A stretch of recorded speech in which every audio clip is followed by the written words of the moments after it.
And we are live. Welcome, mystery and thriller fans. I'm your on air host, Sara DiVello, and I'm so excited to welcome tonight Adam Sternberg, here to give us the inside scoop on his brand new book, The Eden Test. Adam, welcome to Mystery and Thriller Mavens. Tell us about this book. Thank you for having me. I'm so happy to be here. Yes, The Eden Test is my new latest novel. It's officially coming out tomorrow, and it's Yay! a story. I know, I can't believe it's finally here, finally here. Um, and it's a story about a couple. It's really a kind of love story, but there's also some, no spoilers, murdering, as you may guess. But it's about a couple named Daisy and Craig who've been together for 3 years, married for 2 years, and they go on a kind of surprise marriage counseling getaway in upstate New York. They live in New York City, and for their second wedding anniversary, Daisy surprises her husband with a week-long marriage counseling retreat, which she feels that they need. And it's truly a surprise for him because when we first meet him, he's driving up to meet her, and his bags are already packed to leave her. He's been having an affair, and he was going to tell her on their anniversary that he was leaving her. Um, and so they end up at this cabin, and they're in this program called the Eden Test. It lasts for 7 days. It involves 7 questions. They get one new question each day, and the idea is that the questions are meant to challenge them, test them as a couple, and sort of push them to their limits. And they really do get pushed to their limits. And as you might imagine, along the way, things go wrong. So yes, that's the premise of the novel. As the title suggests, it is sort of inspired by, or I would say informed by, a little bit the Adam and Eve story, and sort of the notion of a couple alone in an idyllic setting, figuring out who they are and what their relationship is. But there's all, as in the Adam and Eve story, there's all sorts of perils that they're presented with. They themselves have some secrets and complications that arise over the course of this week. Well, just like that, Adam, you hooked us real good. I have so many questions for you. Oh my gosh, I don't even know where to start. I'm so excited to dive in. But first, I just want to welcome everyone who's watching with us. So, we are broadcasting live to 6 different destinations across Facebook and YouTube. So, no matter where you're watching from, mystery loving friends, you're in the right place. This is the right time. It is Mystery Monday, and because Mondays can be murder, we're going to make them a little less painful for you. So if you've been here before, you know how this works. Every Monday, I give you my handpicked featured authors, and you get to ask them anything. So ask Adam about his writing process, his creative process, the story behind this retreat, the marriage. We got a lot to talk about. Just get them going in the questions. And meanwhile, I'm going to kick off with some of the questions of my own. So, okay, Adam, I noticed that you kicked off with a quote about an Adam and Eve quote from a poem. So I was like, ooh, this is interesting, about how their love story really starts when they get out of the garden. So I was like, ooh, where is this going? Then this couple, Daisy and Craig, are at a retreat. The wife has set it up. At first, we think just Craig is a flandering so and so, but then we learn Daisy's got some secrets of her own. Oh my God, so much to talk about. Let's start at the beginning. So first of all, how long did it take you to write this book, and where did this crazy idea come from? Um, it took me much longer to write this than my previous books. This is my fourth novel, and I started in January 2019, and it was sort of moving along. And then, as some of you may recall, there was this pandemic that happened, so that set things back a little bit. And I think, like anyone who was in the middle of a manuscript when the pandemic happened, along with everything else we had to deal with, and the adjustments. Of being, having life so disrupted as it was, I really spent a long time thinking about, is this still the story I want to tell? Does this make any sense in this kind of current reality? And actually, the more I thought about it, the more I realized that for whatever reasons, cosmic resonance or whatever, all of the themes that were already sort of baked into the story actually started to feel even more important to me. Themes about isolation, about sort of the your commitment in a relationship, your dependence on each other, what the sort of trust that requires, what happens when that trust is broken. The idea had always Yes. been to sort of put this couple into a pressure cooker and see if they could survive, or see if they even, see who they turned into, basically, under the pressure. And so once I had kind of recovered my feet under me in the pandemic, I realized, well, that's what we're all experiencing right now. We're all in this kind of crazy pressure cooker that is isolating us, is putting pressure on our domestic relationships. So at that point, I picked it up again and then went forward with it. But it was a longer process. I would say it took me 2 years probably to get from the first version of it to the current draft. It's so interesting because as you were saying that you were interrupted by the pandemic, that I mean, I couldn't write at all. I was in such a state of clench and self-soothing, right? Yeah. Like I couldn't even read for a while. It was such a shock to the system. But exactly what you're saying, it was such a pressure cooker situation, and for everyone in their various ways, but especially interesting time for married couples, because all of a sudden my husband, who every day I'd be like, bye, I was the only one working from home. All of a sudden this guy was in my space. And by my Yeah. space, I mean our shared apartment. So I was like, get out. And it was a pressure cooker. And so I've also been reading a lot of, I mean, we saw this huge rise, this huge spike in divorces. I mean, Kelly Clarkson, so many celebrities, because all of a sudden talk about isolation and pressure cooker. And so I love that you at first were like, oh, is this story still relevant? How do I want to tell it? And then, oh my God, this story has never been more relevant, of two people trapped in a cabin clawing their way out. So that is a fascinating backstory. How did you come up? So the book is out tomorrow.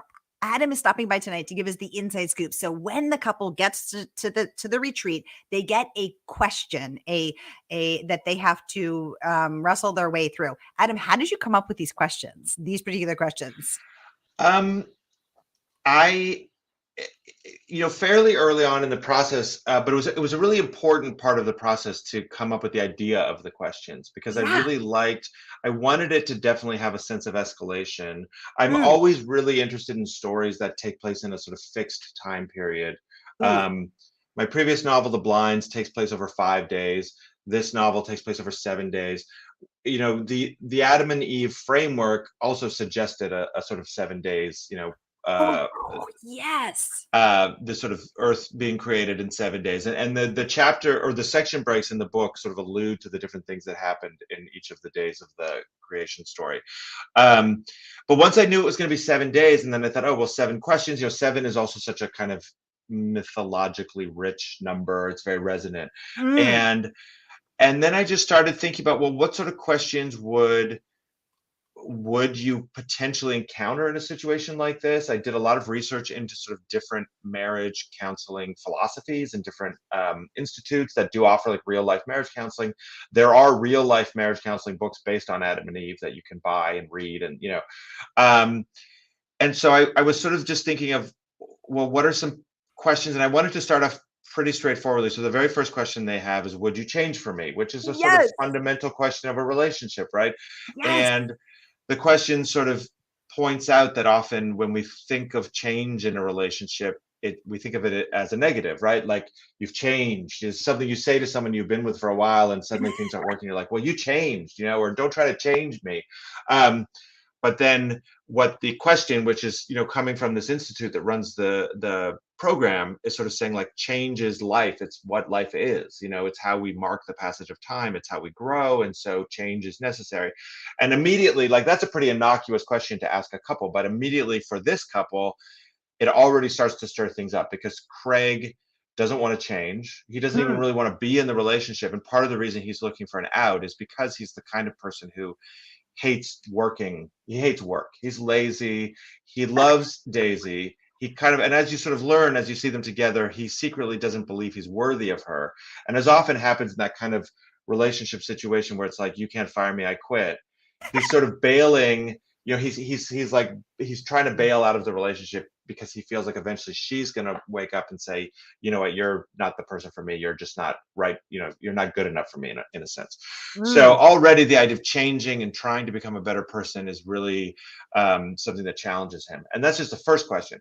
And then the idea was that the questions would just become sort of more and more extreme, so that hopefully by like question 4 or 5, you know, you're asking some questions that to me feel like they, you know, they bring up some pretty fundamental questions about what you would be willing to do for your partner, how you would react if you learned that your partner, like what if you learned that your partner had committed a terrible crime in their past. This is not uh, specific to the book, but these were the questions I was asking myself, right?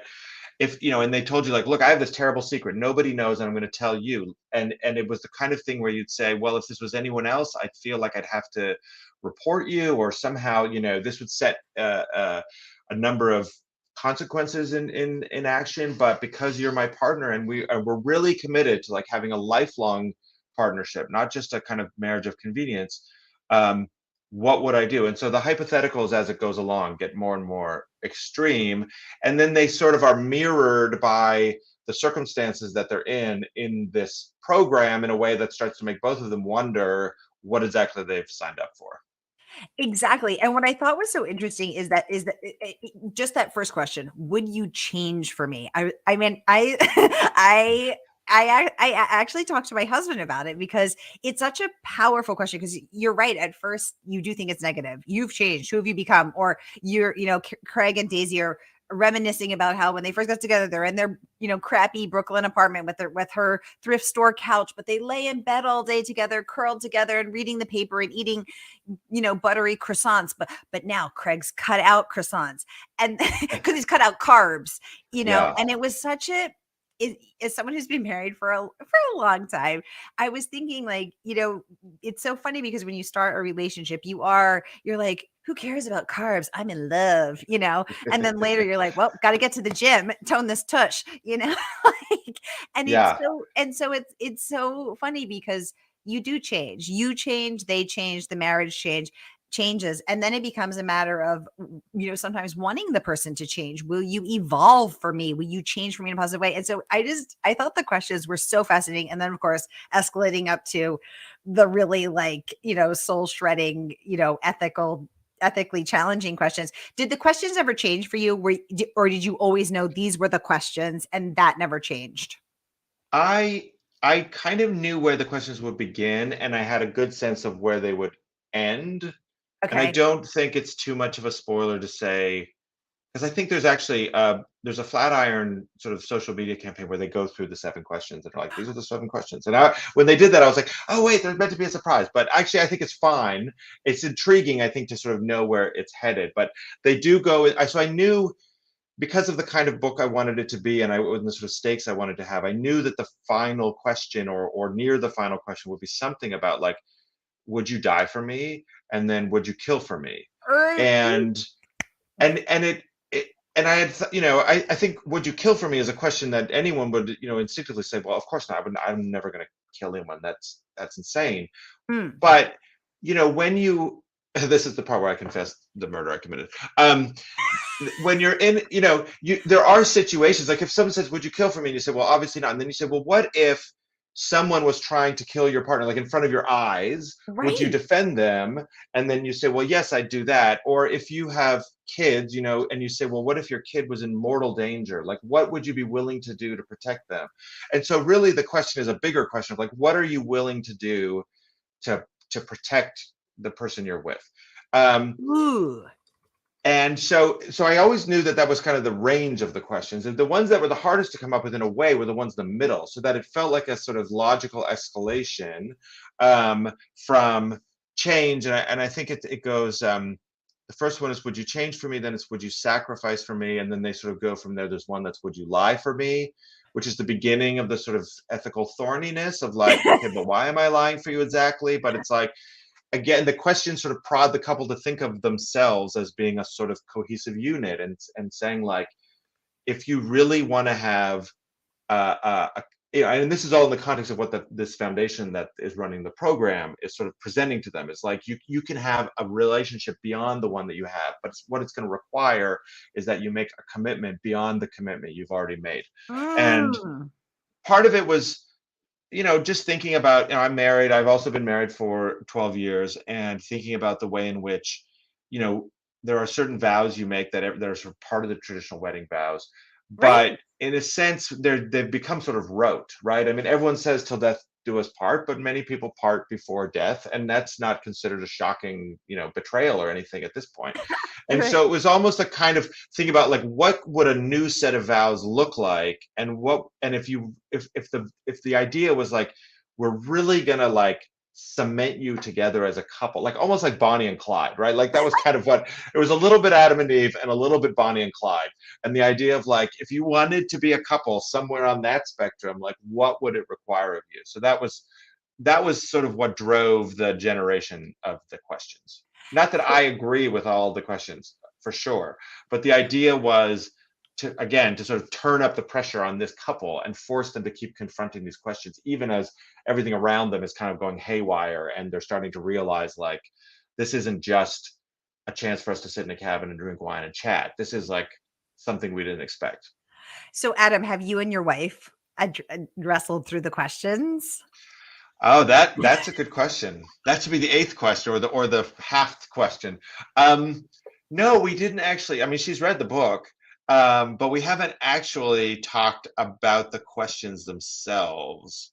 Um, yeah, it would be an interesting exercise. I think you should It start would be an tonight. interesting exercise. Maybe we'll do I think that. you should pour yourselves a glass of wine and start with, "Would you change for me?" and go right up to, and then ratchet the tension. You could do a 7-day challenge tomorrow, and then wait, what's today? Monday. So next Monday, you could be at, "Would you kill for me?" I mean, you could be there that fast. Yeah, yeah. I And could then report report back back on the Flatiron from social media prison. campaign. Yeah, I would tune in for that. If you want to live stream it, I would pop some popcorn and tune in for that, Adam. absolutely. Oh my gosh. All right, you guys, this book is not even out yet. Adam is stopping by to give us the inside scoop on this book, and to share his writing process, to share his creative process. So let's get into that. Adam, are you a plotter? Are you a pantser? What's your process like? On the plotter pantser spectrum, Mhm. I'm more of a pantser, and I would say in Okay. general. Although what I like to do is come up with an intriguing premise as a start. I mean, I like to start with characters, Mhm. and this book definitely started with the characters of Daisy and Craig, Yeah. and more so than my previous books, in part because I knew it was going to be so tightly focused on them, and it really is a pretty small cast of characters in Yeah. general because of the nature of the story. Um, so, and once I had them, and then I sort of had this notion of, okay, it's kind of an Adam and Eve situation. It's a marriage counseling retreat. It's going to have sort of escalating pressure over 7 days. Um, Once I have a premise, I don't like to know where it's going to end, but I kind of like to know where the next stop is going to be. And once I Ooh. kind of know that, so that at least when I start, I know, okay, we're building up to, like, this is going to happen. And then from there, I'll kind of think about, okay, what's the next stop going to be? Um, and sometimes once you get to the final stop, you look back and go, oh, that third stop was over here, but it actually needs to be over here. And you can go back and rearrange it. But um, I remember one author who once described their process as being sort of like, they don't draw a map. It's more like driving at night with your high beams on, and you can sort of see just enough road ahead of you to keep going.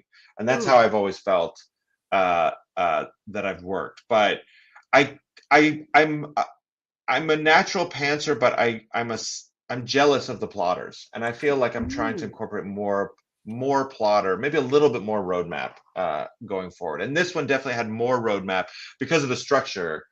Like, for example, I knew what the questions were going to be, so I had some sense of like how it was going to escalate, and I knew generally what I wanted to be happening around them as everything escalated.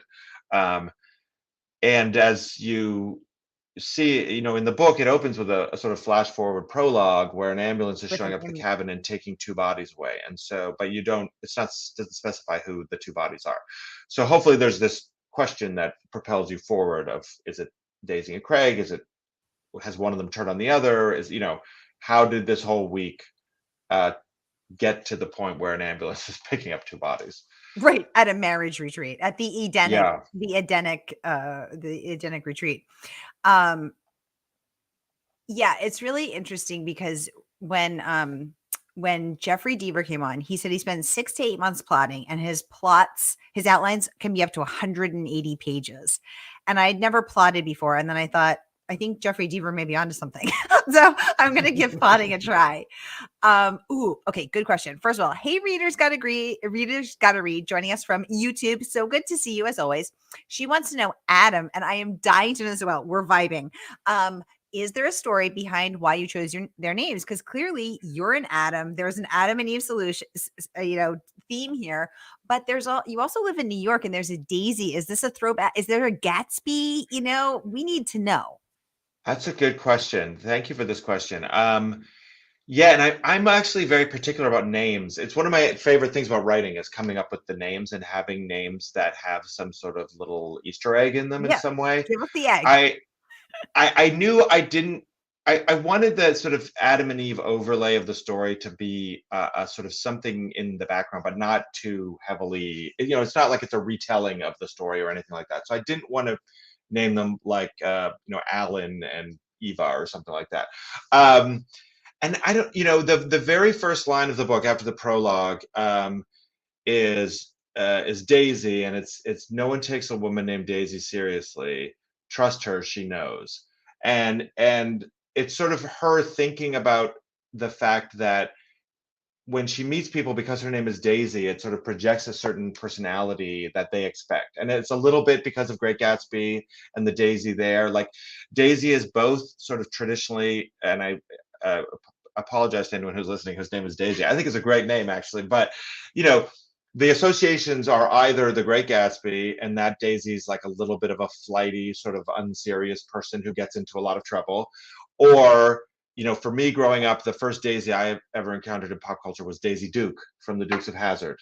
Also, not the most serious character, right? And she thinks through also how there's different floral names, and she's sort of like Rose has a sort of majesty to it, and Iris is kind of like intriguing, but Daisy just feels sort of like very straightforward, just like the flower, the daisy. It's a simple flower. It's very beautiful, but it's not, doesn't have a lot of mythology around it or anything like that. And so I kind of liked the idea of her being named Daisy. And then Craig, I liked the name Craig because it's just a very sort of, um, he's Craig, he's like a guy you meet at the bar and he's called Craig, and he's not particularly notable at all. Like, again, no offense if your name is Craig. I mean, part of it is when I was in grade 6, there was a kid in my class named Craig who was like the coolest kid in the whole class and everyone liked him. So my association with Craig is actually very positive, but I felt like and I liked the sort of Bonnie and Clyde music of it, like Daisy and Craig. And once I had the two names, and this is just me like nerding out, but I really liked the echo of the A and the I in the middle of their names, so that it's sort of when you see the names, it suggests that in some way they are connected in ways that maybe they don't even understand. But there is a way, in the same way that, like, if you had, this would be a sort of more extreme version, but if you had two characters where their names were like anagrams of each other, it would suggest some sort of connection between them. And I didn't think of, that's not why I didn't sit down to think like what are two names that look similar, but I came up with Daisy and Craig, and then I looked, I was like, oh, that's interesting. They actually have the same thing at the center of them. And I like what that sort of suggests about Daisy and Craig. So, and you'll see in the book, there is quite a bit more in the book about names and identity and presentation, and how we present ourselves in the world, and the ways in which we try to deflect attention, draw attention, create personas for ourselves.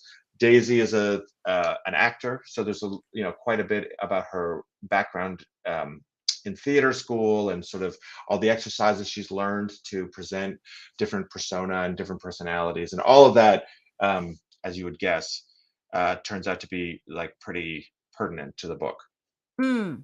Readers got to read. Thank you for the great question. Adam, thank you for the fascinating answer. I love that you gave this such care and consideration, even down to the AI in their names. And I loved how when we were first meeting Daisy, she was saying that when she bought the cabin, she had even put a little flower over the eye as sort of, she's I felt like that said so much about her because she did not choose her own name, obviously, as most of us did not, unless we changed it later in life, but she's having fun with it. And she's able she's an astute person. She knows how the world sees her. She knows she knows who she is. And that sort of, that I think that one thing just said I got who she was just from that one flourish, because she wanted to be, to me it was like, you don't know who I am, you have all these preconceptions, you have Yeah. no idea.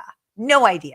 Well, and there's a thing in the first chapter when we meet her where she's thinking about going to auditions, and this is something, I was a theater kid, Oh, and did okay. go to some auditions as a kid.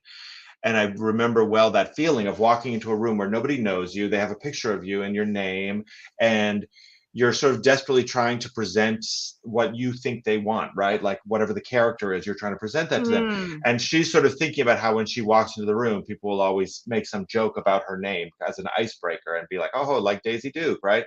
Um, and that sort of plays into, like, she enjoys that. And you're right. The idea of, she laughs at the idea that, like, Daisy's the kind of name where people expect you're going to do something sort of frivolous, like put a little flower over the eye, but she does it because she likes to play with people's perceptions of her, and that's something that only like comes up again and again through the book. exactly. And then also, that sort of gave me, you let us into, you tipped, let us in to take a peek at sort of the core essence of who Daisy is. But then also when she's reflecting, about her days as an actor, and she's thinking about how her favorite moment isn't so much being on stage, but getting ready to go on stage. And when the person comes and knocks on the door and says 5 minutes, and then she's backstage and the stage manager's, she's getting ready to go on.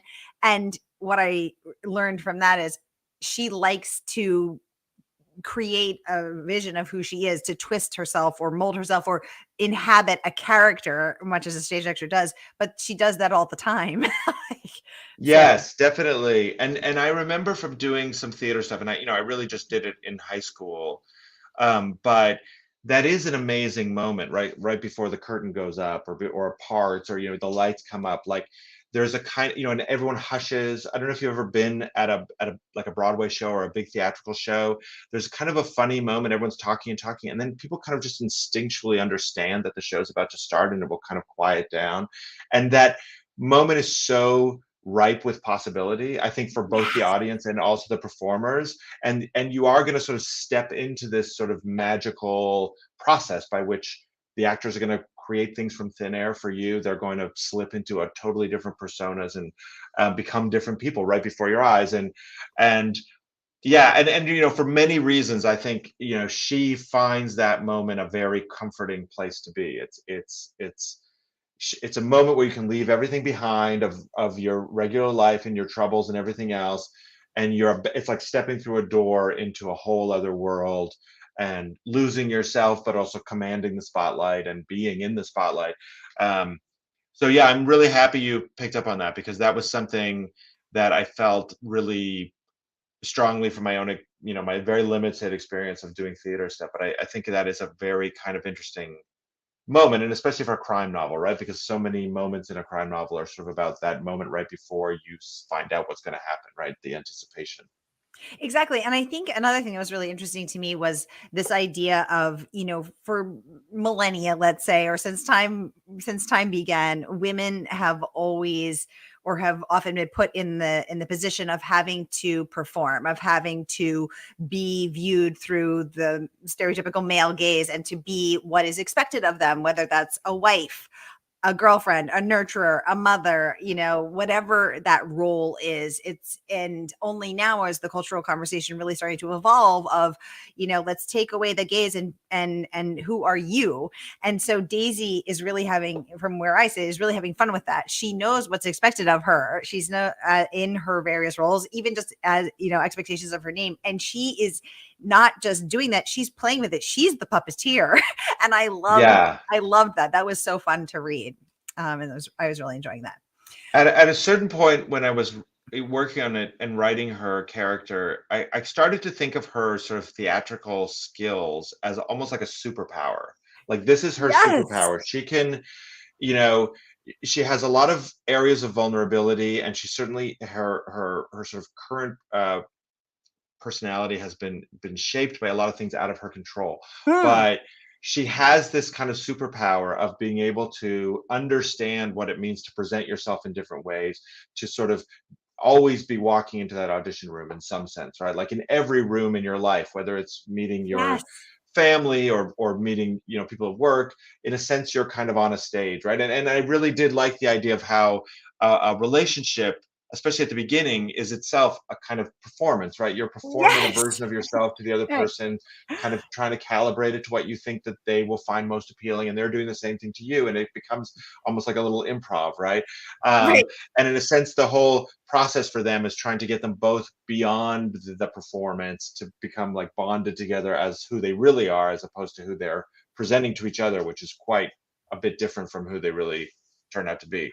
Right, and you may not get to that for a couple years or a couple months or whatever, because at first you're just trying to be, witty and charming and cool and funny and like, or what, Yeah. trying to be your best self because you're auditioning for the role of girlfriend or boyfriend or future spouse, and it just is it's such an interesting commentary with so many different layers to marriage, to self identity. I don't know. I think there's a lot of meat here. And Adam, I want to get into some of the amazing praise that your book has earned. So Publishers Weekly awarding you a starred review. Congratulations on that. Raving outstanding. One masterfully manipulative chiller just waiting for its close-up. Sternbergh has outdone himself. Congratulations on that. And they are not the only ones to award you a starred review. Kirkus also charming in with a starred review saying a wry, sly chiller, wickedly inventive, briskly paced, darkly funny, crafty, hang on for a wild ride. Congratulations on those two starred reviews that your work has so richly earned. And they are not the only ones raving. Crime Read saying a perfect recipe for some emotionally heavy suspense. Megan Abbott, who's been on the show, raving that this is addictive, fleet, and thrillingly pointedly of our moment, leaving you spent and exhilarated with a lingering and potent frisson or is it frisson or frisson? At just how close to home it's struck. And with it, Adam Sternbergh proves himself the Ira Levin of our times, dancing from genre to genre, also skillfully intermingling and overturning them. His latest may be the most bravura feat yet. Amazing praise there from Megan Abbott. And I could go on and on. Congratulations on all of this amazing. I mean, it must be so rewarding to know that your work is being received on such a deep level. Oh, thank you. Yeah, I mean, that was a very pleasurable experience having you read those. If you wanted to read them again, I won't object. Um, but yeah, I mean, as you know, the process of writing a book, well, there's the writing and then there's the publishing, and then in between those two things, there's the waiting, right? Like the book is basically done, and then Yes. you're sort of, it's in the world and you're starting to get some reaction. And as I always try to remind myself, like the book is the book is the book. It's not going to change. And if someone says it's brilliant, it hasn't. The what's in between the covers hasn't changed. That's their reaction to it. And if someone doesn't say it's brilliant, the book itself hasn't changed. That's a different reaction. So I try to be as keep everything in perspective. But I've been pleased that the response so far, people have kind of reacted to the elements that I hoped that they would react to. And I love Megan Abbott. I'm a huge fan of hers, and I have opportunities sometimes to talk to her about writing. And we talked a lot about Ira Levin and her new book, which is coming out, which is fantastic. Beware the Woman also involves a couple in a cabin, and we were sort of talking about how there was just obviously something in the air. I think her book Mm. also started before the pandemic. I don't think it was a similar sort of situation. She had this notion, and each of us had read as part of our research a different Ira Levin book. Her book, when you read it, it's very obviously sort of in conversation with Rosemary's Baby, and so she was talking about rereading Rosemary's Baby, and I had read The Stepford Wives, which I'd seen the movie, but I'd never read the novel. I'd read his other novels, and he's fantastic. Um, because I was reading a bunch of novels that were about sort of people going into different, situations of peril, right? Like in Stepford Mm. Wives, they move to a new town, and there's something kind of weird about the town. Yeah. Um, and the other novel I read at the time is this novel called The Siege of Trencher's Farm, which was Ooh. made into the movie Straw Dogs with Dustin Hoffman, Oh, which is yes. also about a couple who moved to the country, and then the locals are sort of um, very malevolent. So, but and so there's something we couldn't quite decide what it is that's like in the water right now that was, causing people everywhere to sort of start thinking about these things. I mean, even before the pandemic, I think there was definitely a sense in the air of just like menace and things sort of spiraling out of control. Yes. Whether it's whatever Yes. it is that you're personally sort of worried about, um, if it's climate crisis or sort of ways in which it feels like our sort of political institutions are being challenged. Um, I think that in somehow like seeped into a bunch of writers' brains at the same time, and then we all sort of came out with these isolation, two against the wild kind of books. But I've always loved that kind of story. That I've Mm. always loved stories about people who are put into a sort of isolated situation and um, have to figure it out and then figure out how to survive, or they turn on each other, or those are some element of that I think creeps into all my books eventually. That is so interesting. Laura Lippman, who's also been on Maven's raves, saying Adam Sternbergh has quickly become one of my favorite novelists. His books are the perfect combination of high concepts, flawless execution. The Eden Test continues his winning streak, twisty, timely, and darkly comic. I love it. Congratulations on that. And that is Thank what you. I wanted to talk about this review because I loved how she also mentions the darkly comic part because I did catch myself laughing out loud a couple of times. And it's actually really hard to be funny on the page. Adam, what do you think is the secret to being darkly comic successfully? I mean, I don't know that I know the secret. I always feel like, I mean, humor is part of life, right? I'm always amazed, and I will read books that I really admire that are either very suspenseful or very Mm, serious, and you'll read the book and go through the whole thing and then say, well, that was really effective, but it was entirely humorless. Like none of the characters seemed to like yes. experience humor, or it didn't. There was no humor in the sort of worldview of the book itself, which always seems so odd to me because the world itself is always humorous. Even in the darkest moments, we can Yes. find humor. It's sort of how we cope. Um, and I've always been really interested in the idea of like laughter and humor, and why we, even evolved as a species to have the capacity to laugh, right? Yes. If you think about it, it's a very weird thing, right? Like you say a combination of words and then I start like huffing in a weird way, like, like it doesn't make any sense. Um, but one of the theories about it is that it helps us deal with the things in life that are hard to deal with. It helps us to deal with Mm, anxiety and fear. And so I think when you work in a genre where those are always constant elements, right? Fear and building tension and things like that, I feel like it naturally there needs to be some element of humor. And that is something that's fun as a writer to play with, right? Because humor is a way, for example, of puncturing tension. And so if the tension is really building and then something really funny happens, that kind of lets the reader off the hook a little bit. But then it also creates a situation where then something else could happen and you're really on the wrong foot, like in a sort of exciting way as a reader, you're just completely not sure. Um, and I'm sort of obsessed with I used to do a lot of comedy, oh, like interesting. performance out of my like theater kid days. And I'm really interested in people like Jordan Peele, for example, the filmmaker who made Get Out and Yeah, yeah. Nope. Who started in sketch comedy. A very, very funny comedian, and sort of watching how I think there's a really fine line between comedy and horror, and the way that they both play with Ooh, expectations. They both play with building tension. It's just that in the horror you don't puncture the tension in the same way. Like you don't have a punchline. And so in a book like this, especially because so much of it is about this couple in these kind of very tense situations Mm, where they don't know what's going to happen, you know, um, if and there are a couple too, like love is so much about humor, right? If you have a couple who's not joking with each other, that mm, feels also very strange to me. I feel like with most long-standing couples, there's a kind of, secret language of humor that develops. Um, yes.